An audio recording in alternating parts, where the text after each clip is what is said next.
So yeah, good morning, afternoon, evening, depending on where everyone is today. Thanks for joining our Q4 council call. I'm really happy to be speaking with you all again. If we haven't had a chance to talk, I am the new community manager for the community. My name is Sarah Murray. I've been with the TUC for about 4 months, but prior to that, I was the community manager for the Global Rational user community. So I've got a lot of experience with these IBM communities, and I welcome your feedback, emails, phone calls, anytime you'd like to discuss anything. Before we get started, I just want to cover a few quick things. Like I said, our call is being recorded. All the presentations will be shared along with the replay in the council group. So I'll send a link to those documents shortly after today's call. It is being recorded. Please jump in at any time. All the lines are open. Jump in with questions or comments. We have 3 main items on our agenda today. So I'm just going to jump right in and share what I would like to with you, and that's an update about Interconnect.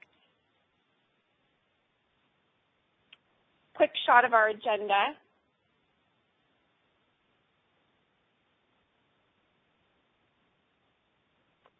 All right, so we will be at Interconnect this year, or in the next few months in February.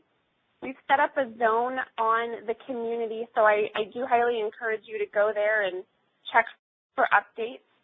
We'll also be feeding those updates into the council group, blog posts, information about registration deadlines. The next registration deadline coming up is December 31st.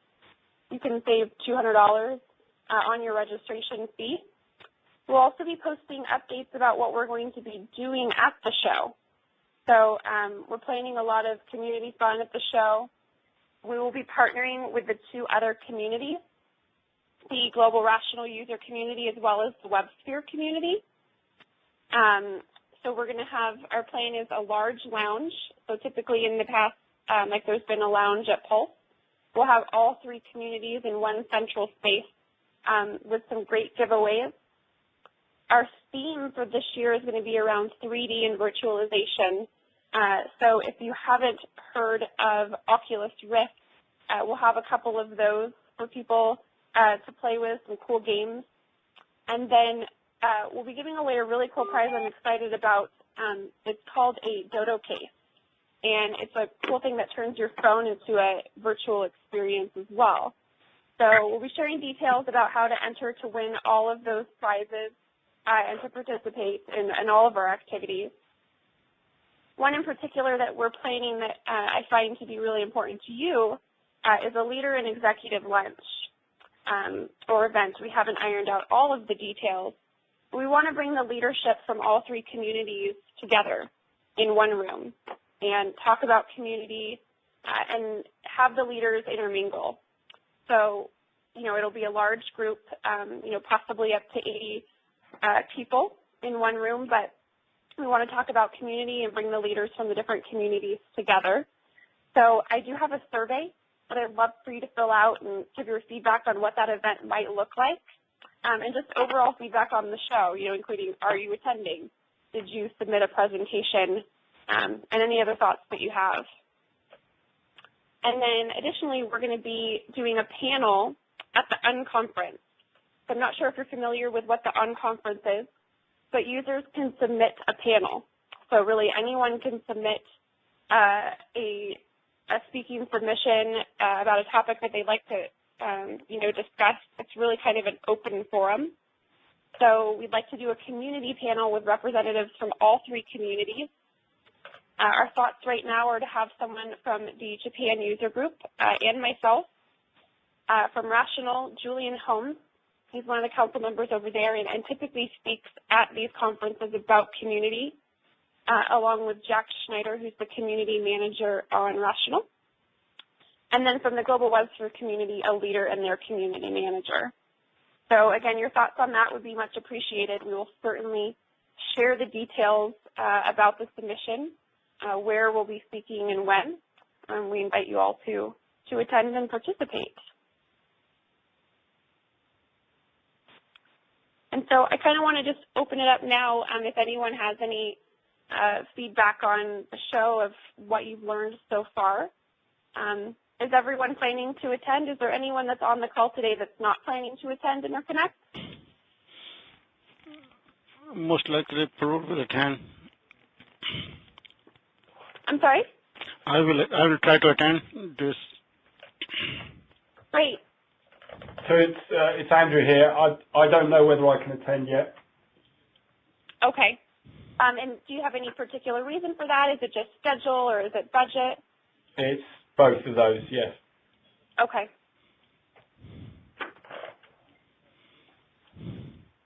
Anyone else? Has anyone submitted a speaking session?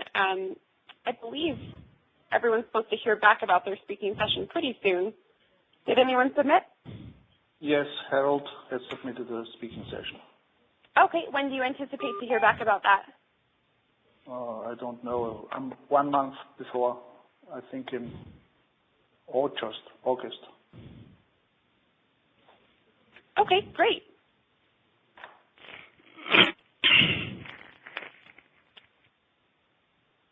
Okay. Well, I have a link here to the survey. I also bugged you about it yesterday, so really appreciate any insights that you have about the show and what you'd like to see from a community standpoint. It really helps us to plan member-centric activities and things that are really representative of what members would like to see. So with that, I am going to go ahead and turn it over to Harold for his update for today. Okay. Harold, I'm going to go ahead and make you presenter. Okay.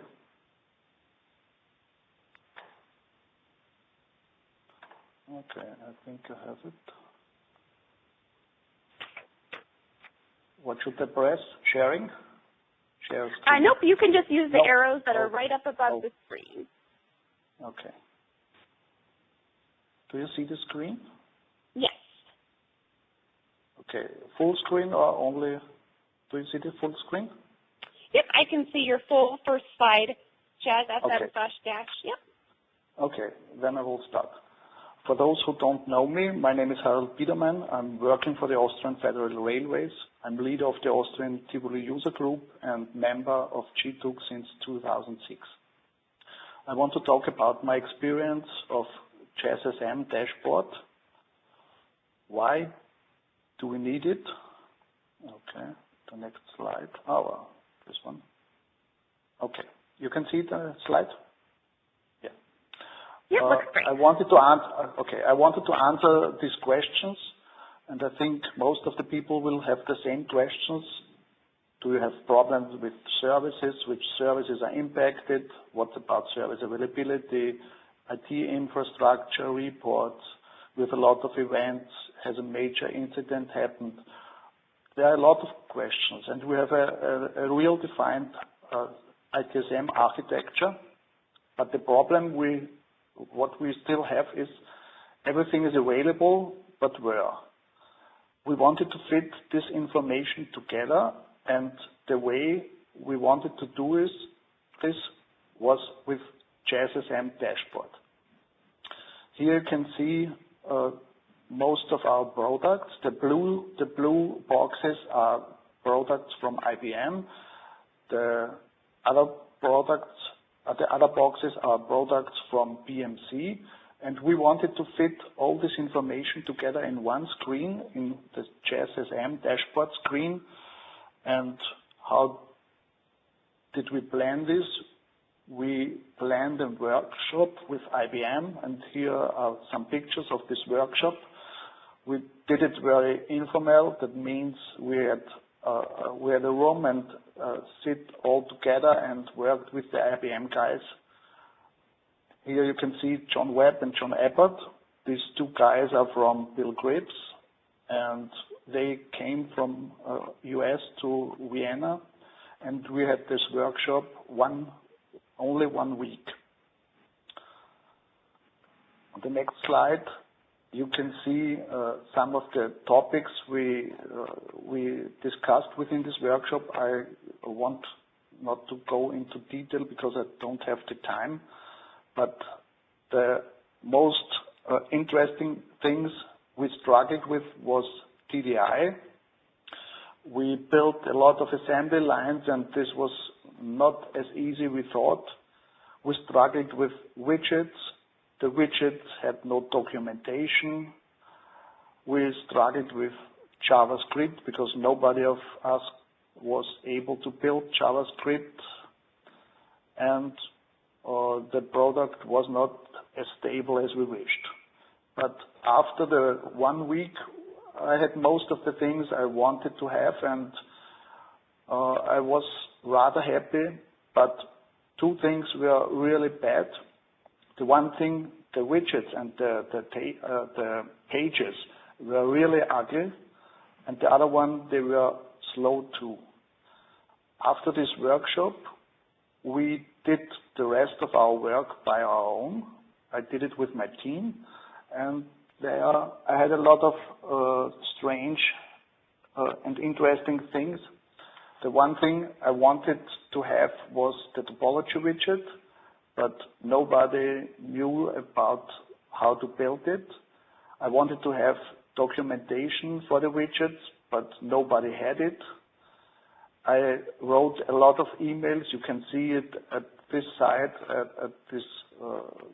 There was an email traffic from Vienna to India, back to Vienna, to US, to India, and around the world.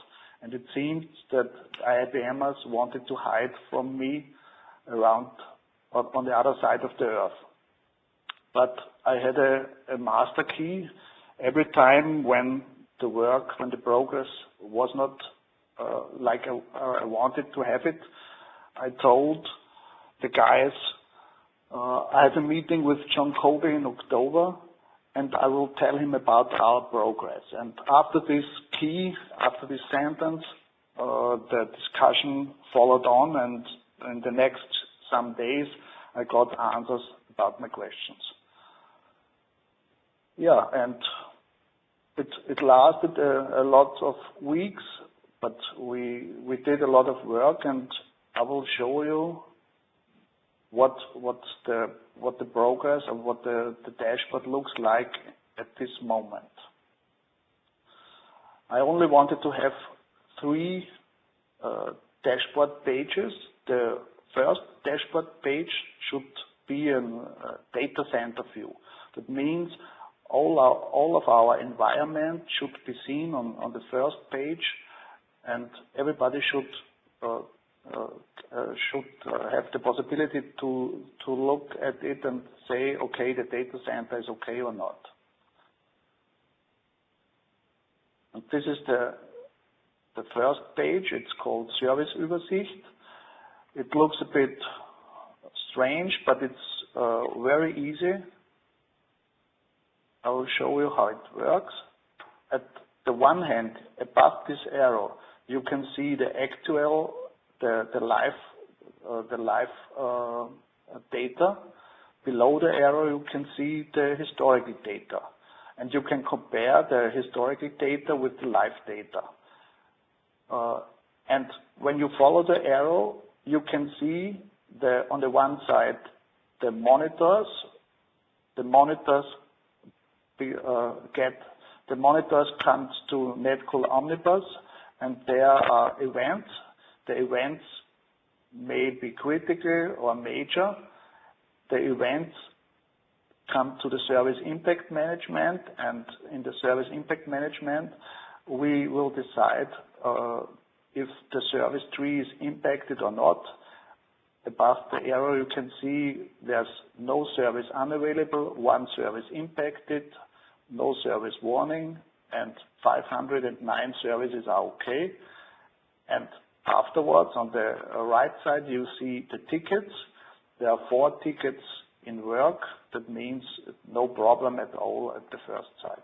And when you see it, when you look at this page, you have the possibility to link to the systems where the data resides. You have the possibility to link to Tivoli Data Warehouse. You can see the monitoring catalog. You can go to the Service Impact Management, to Asset Management. You can see the service level data. You can raise some reports. You can see the change management calendar, and you have the possibility to go into BMC, in BMC Remedy to look to the trouble tickets. From this page, with one click to every important system, and you have to remember where the system resides and what are the logons and so on. It's very easy to jump from this page. The second page we built was the service details page. That means we want to have a view from a service to a configuration item. It means top down. How did we build it? This is the page, and you have the possibility on click of the service list. The service list shows all the services on top, the services which are affected, down the services which are okay. You have a status for each service, and when you click on one service, you will get additional information for this service. In the center, you'll see the service tree. The service tree is built with the topology widget. This is the most complicated one, but it's built for every service on click in lifetime. On the right side, you see all the data from the CMDB. You see what's the time, which service should be available, service level agreement parameters, who is responsible for the service, who are the customers. You see description, and you see if an incident is open, the incident number, who is responsible for the incident, all this data. But you have some more possibilities. When you click within this topology widget on a specific item, on a specific CI, there are some icons raised. On the one hand, you can click, when you click on this item and click on the Exibase item, you can see all of the performance data which is available for this server. It's a very nice feature. You have not to get to another system. You will get it directly when you click on this Exibase item. And when you click on this ADDM icon, you will get all the data from all the asset data. That means what's the type of the host, all the components, all the asset data you need. And the third page we built is the detailed data page. It's built to look from a configuration item up to a service. When you look at this, you can see two major parts. On the first part, you can look for the service elements, for the configuration items. You can type in parts of a name. You can type search, and then all the configuration items will be shown with the status they actually have within the service impact management. And when you click on this row, the data for the service is updated. On the right side, you can see data from the CMDB. On the right corner, you can see also the service. That means click on a configuration item, you can see what's the service for which this configuration item works. Here's the same possibility as I mentioned at the service detail view. You can click on a server, for example, if you need this where the red arrow starts. You can click on the Exibase icon to get all the performance data. You can click at the ADDM icon to get all the asset management data. The incident list shows all the incidents which are open. There you have also the possibility to click on one of these entries. When you click on the first row, the service is shown. When you click on this service, you get you get a service view. In this case, it's Sub-Solution Manager. The second page is raised, and Sub-Solution Manager is displayed within the topology widget. And there's a very easy way to get back to the second place and to see it not only from bottom up, but to see it also top down from the page I mentioned before. And when you click on this row, you have then there is a PMC icon raised. If you click on this PMC icon, you have the possibility to directly jump into the Atrium, in the Remedy incident management system, and you can close or work with the Remedy incident, and you have all the possibilities within the normal system. Yeah, these were the pages and the things I wanted to show. It was a great experience to build these dashboards, and we did it without changing the original data.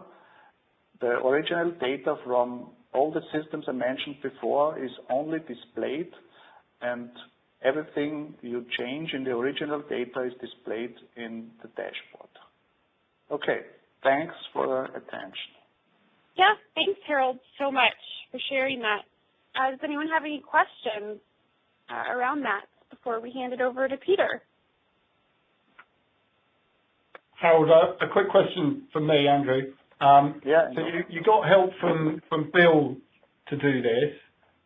So no, not from Bill. I got more help from John Colby. Okay, but you got help from IBM. Do you think you would have been able to do it without them? No, there are two problems. The first problem, the installation of the Jazz tool is easy, but the more difficult problem is to implement TDI, because we use TDI to get the data and to prepare it for Jazz. If you are familiar with TDI and with assembly lines, it will work, but I think you need a starter for 2 or 3 days, and then you know about the tool and you can do it by yourself. So if you'd had familiarization, you'd be able to do it yourself, you think? I didn't understand you. So if you'd been familiar with the tool, do you think you could have done it yourself, or is this something that you would have needed IBM no matter what? No, I need no help. IBM needs our help yet to get their system running, because we are more familiar with the tool than IBM is. Oh, okay, that's interesting. Okay, cool. Thank you. But the problem is the widgets, and we have installed the new system. It's version 1.1, I think. For 2 days, we had no troubles installing it, but some of the widgets changed, and it's really easy to work with them, but the design and you can't.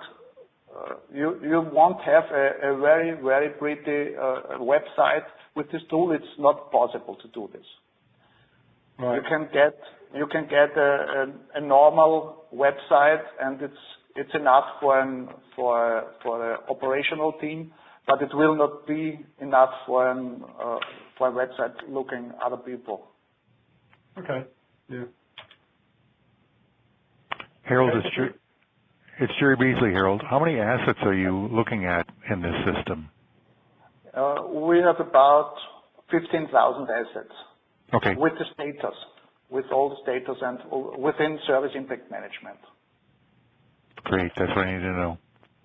About 15,000 assets with status, and our CMDB has about 400,000 assets.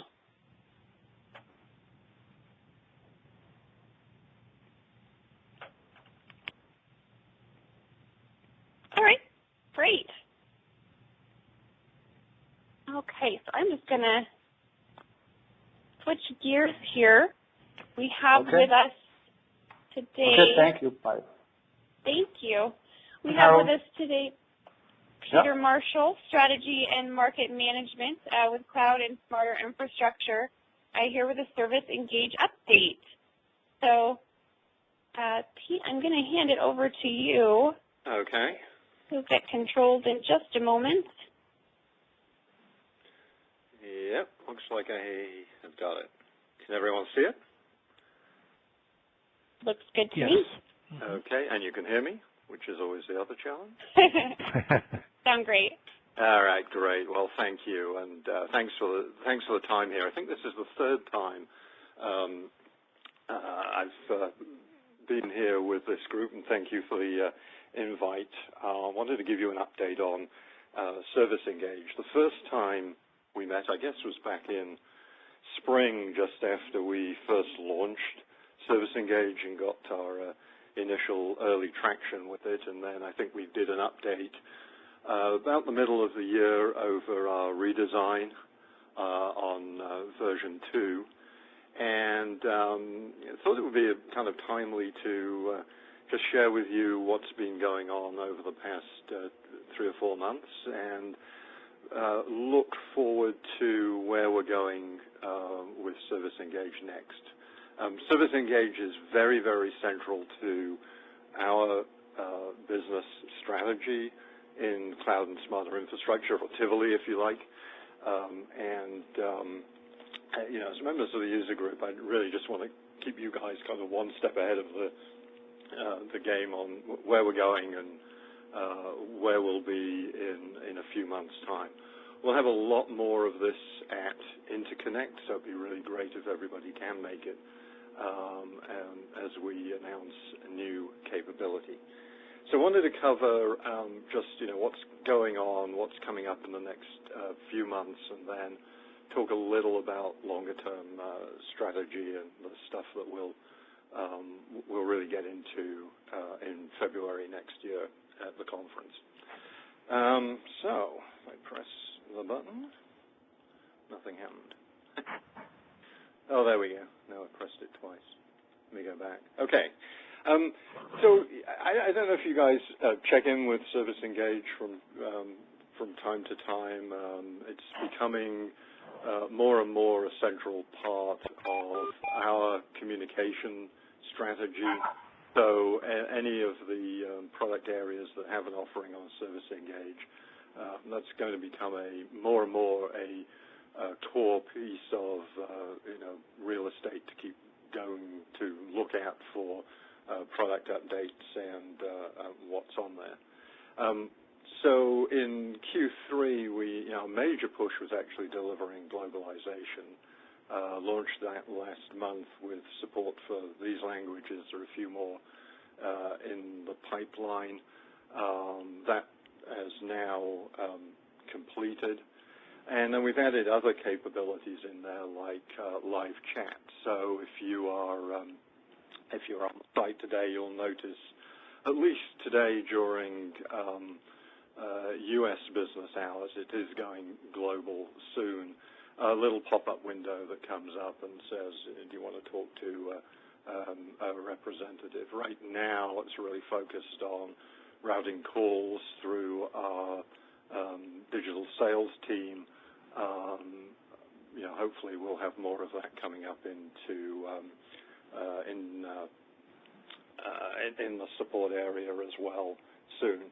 And we're already supporting Europe through that, so we can route calls through live chat into Europe in a number of languages. I think it's about 6 of the European languages. So as I say, globalization's a big area, not just in terms of productizing the text in the site itself. We've also added for folks in Europe EU Safe Harbor certification. This is to enable us to support data that needs to be under EU regulatory control in U.S. data centers if needed. It's been a requirement from several of our key customers, so that's now done.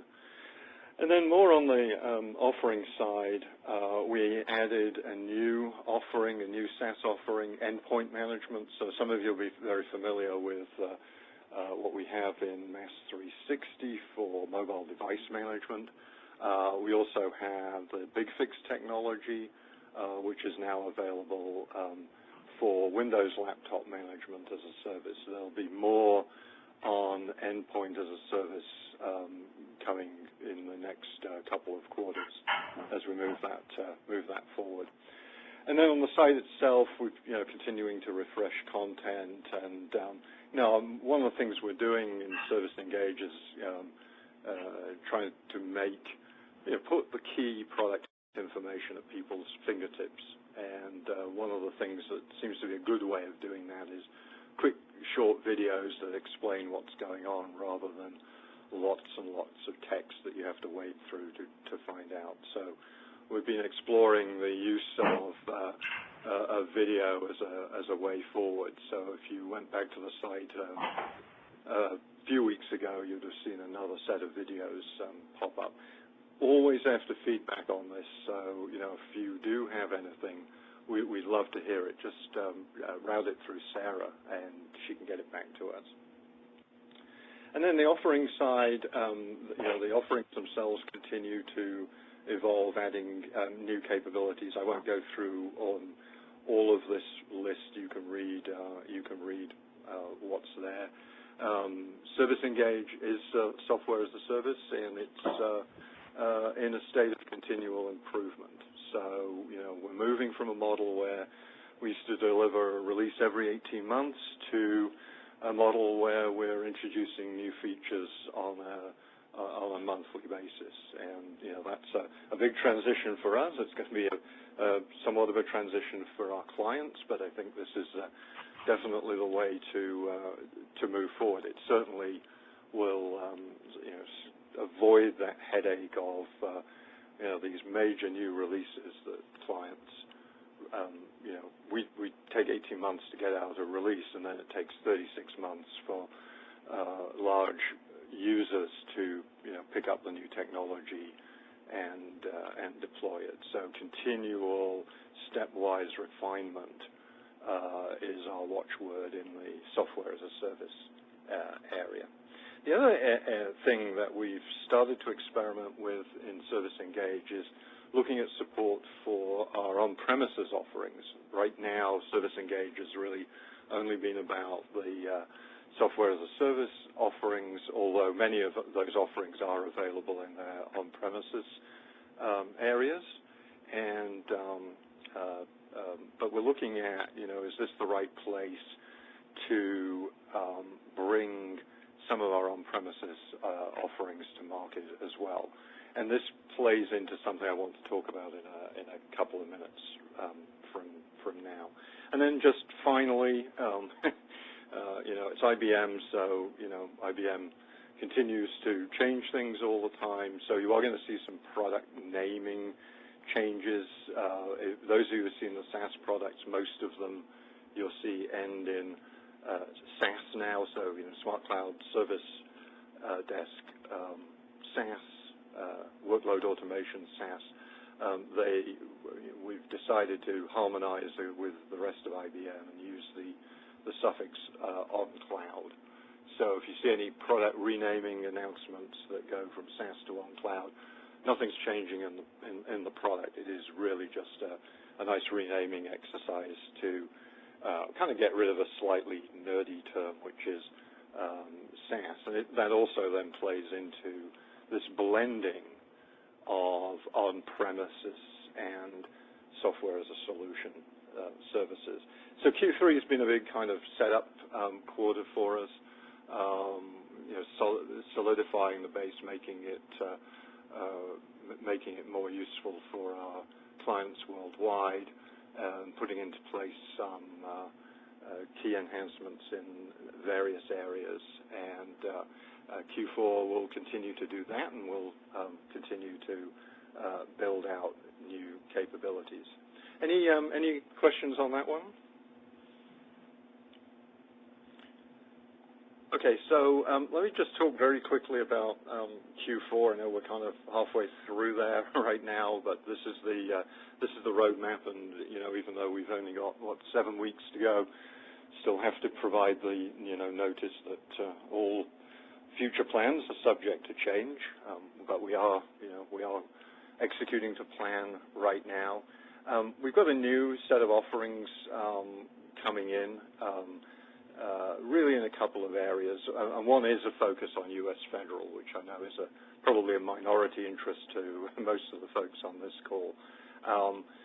The operations analytics product, so in the application performance area, we're adding predictive insights to the mix there. So those of you who may have seen log analytics in the past, using analytics technology to kind of analyze what happened in an event and make suggestions about what the root cause might be. Predictive insights is really predictive, as it says, analytics, looking at performance data, looking for trends in performance data, looking for correlations in performance data, with an aim to bring, IBM's significant investment in analytics into the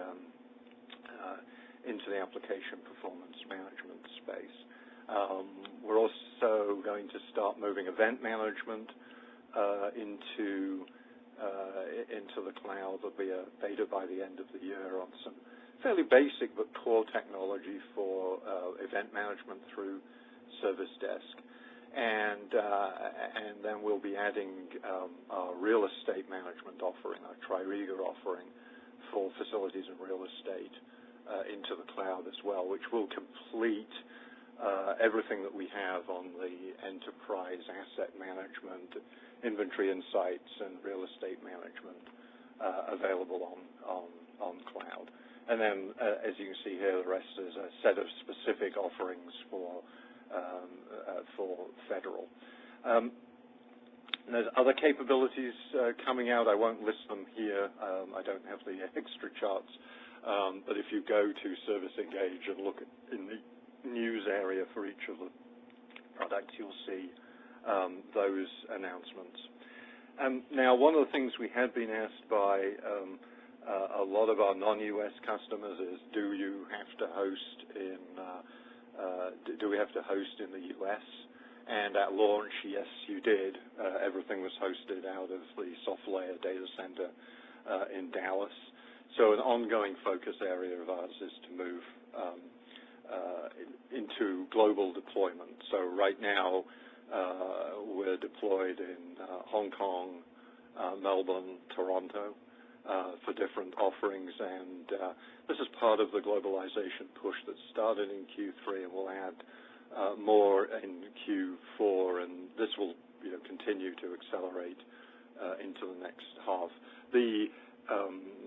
Where we want to get to here is that you get your choice depending on your regulatory regime, what your business risk people do, think about where that data should be. And, of course, there are always considerations on network time as well.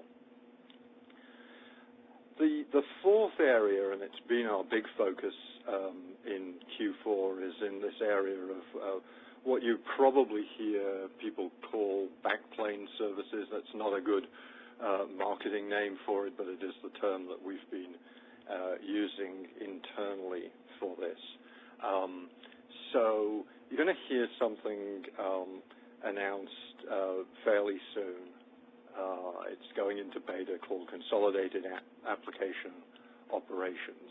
So if you think about what's available as a service on Service Engage today, you have the key components of very core management processes. You have performance management, you have workload automation, you have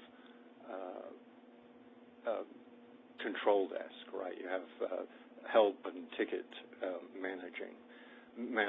And when they were first launched on Service Engage, they were completely separate services. So as we're adding more capabilities into Service Engage, the big thrust now is to add a lot more interconnecting services and integration services into Service Engage. so, when Service Engage first launched, it was essentially kind of a website with provisioning, and it would provision the individual offerings. Now, it's going to start provisioning offerings into an integrated environment. And so when I said at the beginning, this is really core to our strategy moving forward in the management space, that's really what this is about. So let me explain a little more about how we see this playing out. First of all, we don't believe that any one of our clients is going to move to cloud in a jump in any time frame. That hybrid cloud is a reality, that people will continue to have data centers, not just for legacy reasons, but for real business reasons. That there are things that you could do in your own data center that just very difficult to do in the cloud, and even if they're not completely difficult, the cost of re-engineering just isn't worth it.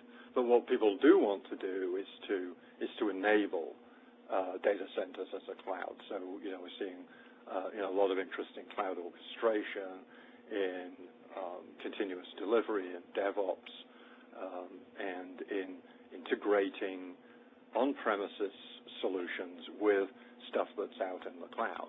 Now, what's going on with many of our clients in the cloud is, all the mobile stuff, a lot of analytics stuff, a lot of client-facing application, systems of engagement, if you like that terminology.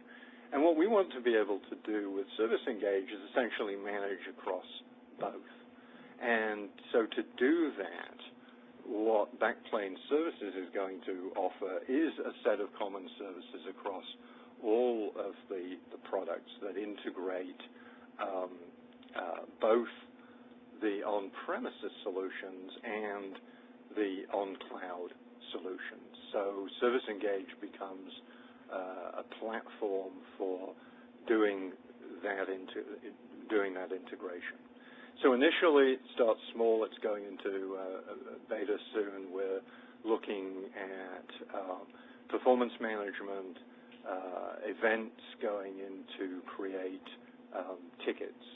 And by Interconnect next year, you'll see a lot more of this built out here.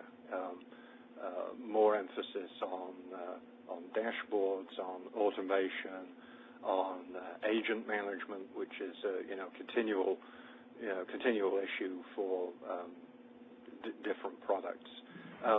Gateway services to allow you to securely move management data between the cloud and on-premise through a secure gateway, which is clearly you're not going to just punch a hole in your firewall to move management data there. You really need to go through some form of VPN.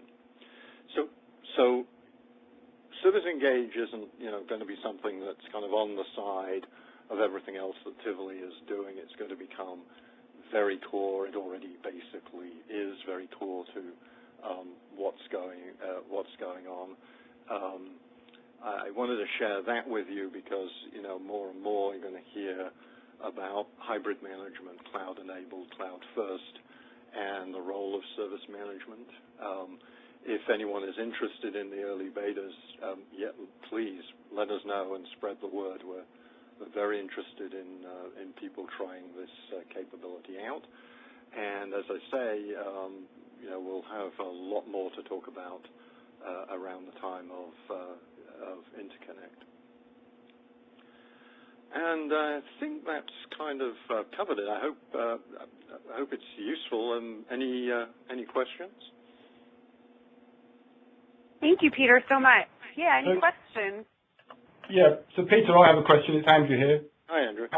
So there's an awful lot for you to deliver there in the last quarter of the year. Yep. So your indication that things might change, is that likely given the amount that you've got to do in 7 weeks or whatever it is? Well, fair question. So where we are right now is the initial consolidated applications piece is essentially done. It's in beta format. You should start to see announcements of that on Service Engage in the next week or so. The ask is for the next piece is actually not for Q. It's really up to 27th of February, I think. It's 22nd of February when the Interconnect conference starts. That's actually next goal. We're very aware that two things, well, maybe three things. Yes, plans change as we get feedback, as we deploy. We're in kind of this continual learning and readjusting process. And the good news there is, we're not doing one big adjustment every 18 months now. We can change priorities fairly quickly. In fact, for the core Service Engage, we have 2 prioritization meetings a week, and we're working on weekly development sprints. So, that's the level of granularity that we're getting to. Second thing is, we really want to focus on doing fairly simple things. We have a lot of heavyweight technology at IBM, as you know. I think Harold just pointed out. It's great stuff when you get it running. And the focus in this backplane strategy, initially at least, is not to kind of come up with a whole new framework and platform and database and everything. It's really to enable lightweight integration so that if you've got on-premises solutions and you've got cloud solutions, you can integrate events, alerts, status, that kind of thing in a lightweight way. So our mantra is going to be, look at ease of use, look at the user experience, keep it lightweight, and don't reinvent the wheel. And the third thing really just comes down to, and maybe I covered it in the first one, is this idea of really using the DevOps philosophy of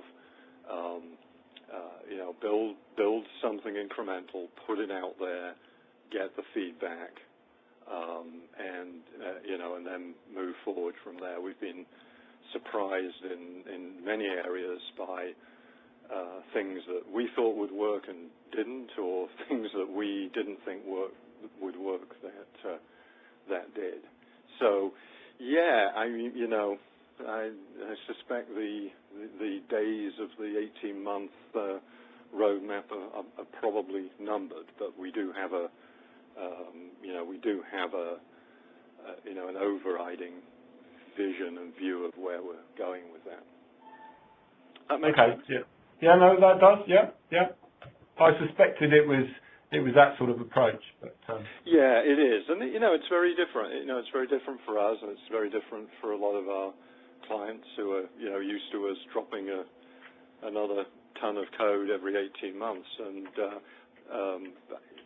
once you get over the how do you do that, right? How do you integrate? I think the benefits are there for everyone. Yeah. Okay. Thank you. All right. Any other questions for Peter? Okay. Wonderful. Thank you so much. And at this time, I would just like to open it up to any other topics for discussion. Did anyone else have anything for today regarding Harold's presentation, Peter's Interconnect, or anything else? Not from me. All right. Wonderful. Well, thank you so much all for joining today. If you think of anything else, please feel free to email me. It was great speaking with you. And again, I hope to meet you all in the next few months. Okay. Thank you, Sarah. This is Paolo. Bye-bye. Bye, Paolo. Thank you. Thank you. Bye. Bye. Thanks, bye.